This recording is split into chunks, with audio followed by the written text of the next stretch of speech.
BNP জামাতের mandate ছাড়া একবারও ক্ষমতা যাইতে পারে নাই। একবার গেছিল 18 দিন, ঠিকতে পারে নাই। সুতরাং তারা এমন কোন দল না যে এককভাবে ক্ষমতায় চলে গেছে কোনোদিন, এটা মনে করার কারণ নাই। আর খুব বেশি পপুলার এটাও আমার কাছে মনে হচ্ছে না। আমাদের কাছে একটা সুযোগ তৈরি হয়েছে, উহারা প্রচার করুক হিংসা বিদ্বেষ আর নিন্দাবাদ, আমরা বলিব সাম্য শান্তি এক আল্লাহ জিন্দাবাদ। মানুষ কিন্তু এখন অতিষ্ঠ হয়ে আছে, ভয়ে কথা বলছে না। প্রশাসন তাদের পাক্ষিকতা আচরণ নিচ্ছে, একপাক্ষিক আচরণ করছে প্রশাসন।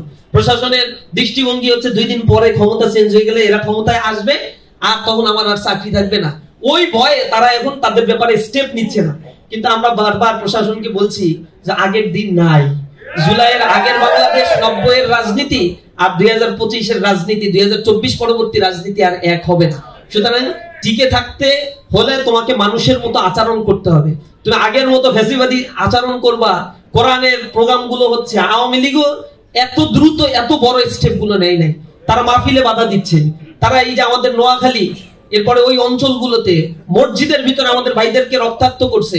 গতকাল আজকেরও ঘটনা দেখলাম, আমাদের বোনেরা কোরআনের তালিম করে সেখানে গিয়ে তারা বাধা দিচ্ছে।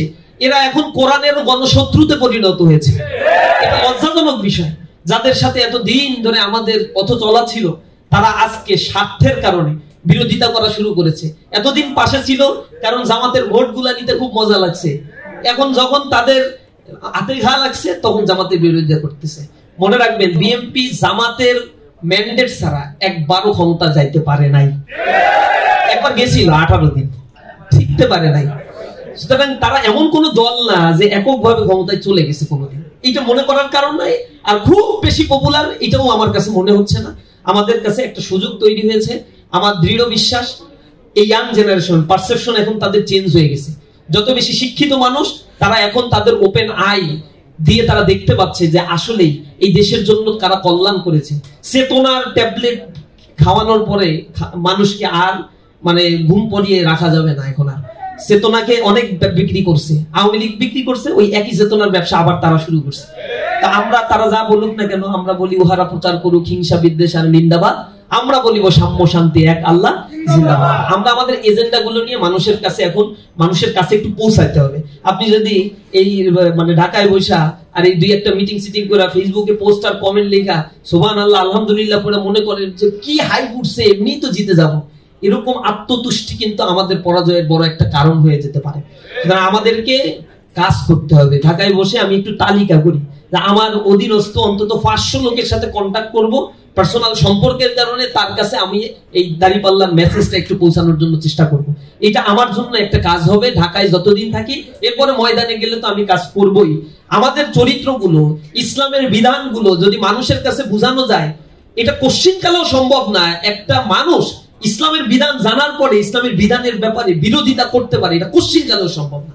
কারণ এটা আল্লাহ প্রদত্ত একটা বিধান।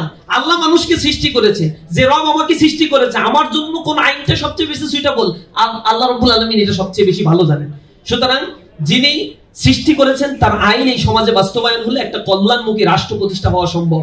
যে পরিমাণ দুর্নীতি হয়েছে আপনি দেখছেন, পদ্মা সেতু, এরপরে হচ্ছে মেট্রো রেলের তো এখন বিয়ারিং প্যাড খুলে খুলে মানুষ মারা যাওয়া শুরু করছে।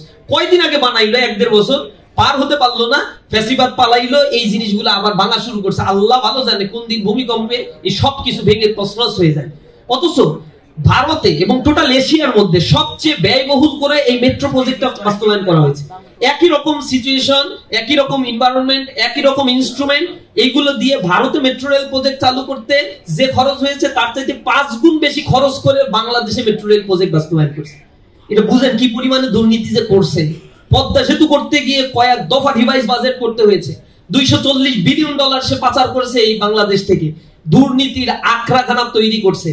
আর এখন যারা আবার আশা ভরে আছে, বুক ভরা আশা নিয়ে আছে, ক্ষমতায় আসবে, 17 বছর খাইতে পারে নাই, এগুলা খাবে, লুটপাট করবে, তাদের এখন পর্যন্ত দুর্নীতির যে হিসাব কিতাব আমরা টুকটাক এদিক ওদিক দেখতে পাই, এগুলো যদি তাদেরকে সঠিকভাবে তদন্তের আওতায় নিয়ে আসা হয়, তাদের ক্যান্ডিডেট যাদের ঘোষণা দিবে, এটা কষ্ট হয়ে যাবে তাদেরকে এই আসনে জেতা বা নির্বাচন করা। আসলে আমরা বিশ্বাস করি আমাদের যে ক্যান্ডিডেটরা রয়েছে ফ্রেশ মাইন্ডেড, চারিত্রিক দিক থেকে আল্লাহ রাব্বুল আলামিন আমাদেরকে সেই সক্ষমতা দিয়েছেন।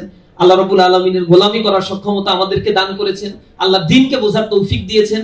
আমরা আমাদের এই চরিত্রের পুঁজিটা বাজারে ছাড়তে চাই, তাহলে মুনাফা সহ মূলধন ইনশাআল্লাহ ফেরত আসবে। আমি অনুরোধ জানাই আপনারা সবাই নিজ নিজ জায়গা থেকে এটা আমাদের ইসলামী আন্দোলনের একটা অংশ, পার্ট হিসেবে আগামী দিনের একটা পরিবর্তনের যে ধারাবাহিকতা আমরা দেখতে পাচ্ছি, এই পরিবর্তনটা যেন আমরা কাজে লাগাতে পারি। আল্লাহ রাব্বুল আলামিন আমাদেরকে সেই তৌফিক দান করুন।